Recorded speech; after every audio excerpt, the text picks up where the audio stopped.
ನಮಸ್ಕಾರ ಸ್ನೇಹಿತರೆ, ಬೇಬಿ ಮೀಡಿಯಾಗೆ ಸ್ವಾಗತ ಸುಸ್ವಾಗತ. ಸ್ನೇಹಿತರೆ, ನೀವಿನ್ನೂ ನಮ್ಮ ಚಾನಲ್ನ ಸಬ್ಸ್ಕ್ರೈಬ್ ಮಾಡ್ಕೊಂಡಿಲ್ಲ ಅಂದರೆ ಈಗಲೇ ಸಬ್ಸ್ಕ್ರೈಬ್ ಮಾಡ್ಕೊಳ್ಳಿ ಮತ್ತು ಪಕ್ಕದಲ್ಲಿರೋ ಬೆಲ್ ಐಕನ್ನ ಕ್ಲಿಕ್ ಮಾಡಿ ನೋಟಿಫಿಕೇಶನ್ ಆನ್ ಮಾಡಿ ಸ್ನೇಹಿತರೆ.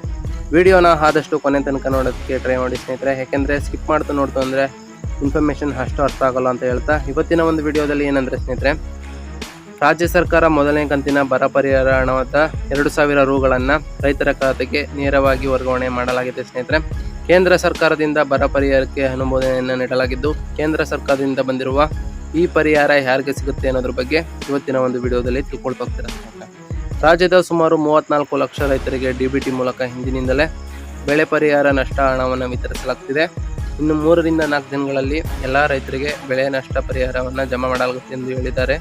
ಕೇಂದ್ರದಿಂದ ಬಂದಿರುವ 3,454 ಕೋಟಿ ರು ಇನ್ಪುಟ್ ಸಬ್ಸಿಡಿಯನ್ನು ಪೂರ್ಣವಾಗಿ ಬಳಕೆ ಮಾಡಿಕೊಳ್ಳಲು ಸರ್ಕಾರ ನಿರ್ಧರಿಸಲಾಗಿದ್ದು, NDRF ಮಾರ್ಗಸೂಚಿ ಅನ್ವಯ ಕೃಷಿ, ನೀರಾವರಿ, ತೋಟಗಾರಿಕೆ ಬೆಳೆಗಳಿಗೆ ನಿಗದಿಯಾದ ಮೊತ್ತವನ್ನು ಅರ್ಹ ಫಲಾನುಭವಿಗಳ ರೈತರ ಖಾತೆಗೆ ಜಮಾ ಮಾಡಲು ಸಿದ್ಧತೆಯನ್ನು ಮಾಡಿಕೊಳ್ಳಲಾಗಿದೆ ಎಂದು ತಿಳಿಸಿದ್ದಾರೆ. ಶುಕ್ರವಾರ ಮೊದಲಿಗೆ 15 ಲಕ್ಷ ರು ರೈತರ ಖಾತೆಗೆ ಹಣವನ್ನು ಜಮಾ ಮಾಡಲಾಗುತ್ತಿದ್ದು, ಬಳಿಕ ಉಳಿದ ರೈತರಿಗೆ 3-4 ದಿನಗಳಲ್ಲಿ ಪರಿಹಾರ ಹಣ ತಲುಪುತ್ತದೆ ಎಂದು ಹೇಳಲಾಗಿದೆ. ಕೇಂದ್ರದಿಂದ ಬಂದಿರುವ ಪರಿಹಾರ ಮೊತ್ತವನ್ನು ರೈತರ ಜಮಾ ಖಾತೆಗೆ ಚುನಾವಣಾ ಆಯೋಗದಿಂದ ಒಪ್ಪಿಗೆ ಪಡೆಯಲಾಗಿದ್ದು, ಕಳೆದ ಮುಂಗಾರು ಹಂಗಾಮಿನಲ್ಲಿ ಬೆಳೆ ನಷ್ಟ ಪರಿಹಾರಕ್ಕೆ ಅರ್ಹರಾಗಿದ್ದ ರೈತರ ಖಾತೆ ಹಣ ಜಮಾ ಮಾಡಲಾಗಿದ್ದು, 2ನೇ ಕಂತಿನ ಬರ ಪರಿಹಾರ ರೈತರಿಗೆ ಯಾವಾಗ ಸಿಗಲಿದೆ ಅಂತ ನೀವು ಕೇಳೋದಾದರೆ, ಕೇಂದ್ರ ಸರ್ಕಾರವು ರಾಜ್ಯದ 2ನೇ ಕಂತಿನ ಬರ ಪರಿಹಾರ ಹಣವನ್ನು 27/4/2024 ಬಿಡುಗಡೆ ಮಾಡಿದೆ ಎಂದು ತಿಳಿಸಿದ್ದಾರೆ. ಆದರೆ ಚುನಾವಣೆ ನೀತಿ ಸಂಹಿತೆಯಿಂದಾಗಿ ರೈತರ ಖಾತೆಗೆ ಹಣವನ್ನು ಜಮಾ ಮಾಡಲು ಚುನಾವಣಾ ಆಯೋಗ ಒಪ್ಪಿಗೆ ಅಗತ್ಯವಿದೆ ಸ್ನೇಹಿತರೆ. ಈ ಒಪ್ಪಿಗೆ ಸಿಕ್ಕ ನಂತರ 1-2 ವಾರಗಳ ಒಳಗೆ ರೈತರ ಖಾತೆಗೆ ಹಣ ಬರುವ ನಿರೀಕ್ಷೆಯನ್ನು ನಾವು ಕಾಣ್ಬೋದು ಸ್ನೇಹಿತರೆ. ಇನ್ನು ಮಳೆಯಿಂದ ಉಂಟಾಗುವ ಹಾನಿಯ ಪರಿಹಾರ ಧನವನ್ನು ಈ ಕೆಳಗಿನಂತೆ ನಿಗದಿಪಡಿಸಲಾಗಿದೆ ಸ್ನೇಹಿತರೆ. 30%ಗಿಂತ ಹೆಚ್ಚು ಹಾನಿಯಾಗಿದ್ದರೆ ಮಳೆಯಾಶ್ರಿತ ಬೆಳೆಗಳಿಗೆ 8,500 ರೂಪಾಯಿಯನ್ನು ನೀಡಲಾಗುತ್ತೆ.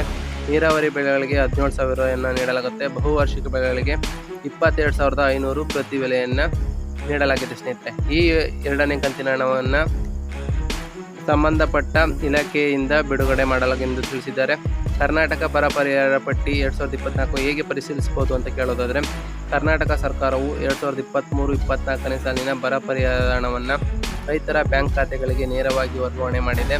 ಅರ್ಹ ರೈತರ ಪಟ್ಟಿಯನ್ನು ಕೃಷಿ ಇಲಾಖೆಯ ಅಧಿಕೃತ ವೆಬ್ಸೈಟ್ನಲ್ಲಿ ಪ್ರಕಟಿಸಲಾಗಿದೆ ಎಂದು ತಿಳಿಸಿದ್ದಾರೆ. ಆ ವೆಬ್ಸೈಟನ್ನು ನಮ್ಮ ಡಿಸ್ಕ್ರಿಪ್ಷನಲ್ಲಿ ಮೆನ್ಷನ್ ಮಾಡಿರ್ತೀನಿ ಸ್ನೇಹಿತರೆ, ಅಲ್ಲಿ ಹೋಗಿ ನೀವು ಚೆಕ್ ಮಾಡ್ಬೋದು ಸ್ನೇಹಿತರೆ. ಇವತ್ತಿನ ಒಂದು ವಿಡಿಯೋ ಇಷ್ಟ ಆಗಿತ್ತು ಅಂದರೆ ದಯವಿಟ್ಟು ಲೈಕ್ ಮಾಡಿ, ಶೇರ್ ಮಾಡಿ, ತಪ್ಪದೆ ಸಬ್ಸ್ಕ್ರೈಬ್ ಮಾಡಿ ಅಂತ ಹೇಳ್ತಾ ಸಿಗ್ತೀನಿ ಮತ್ತೊಂದು ವಿಡಿಯೋದಲ್ಲಿ. Thank you for watching.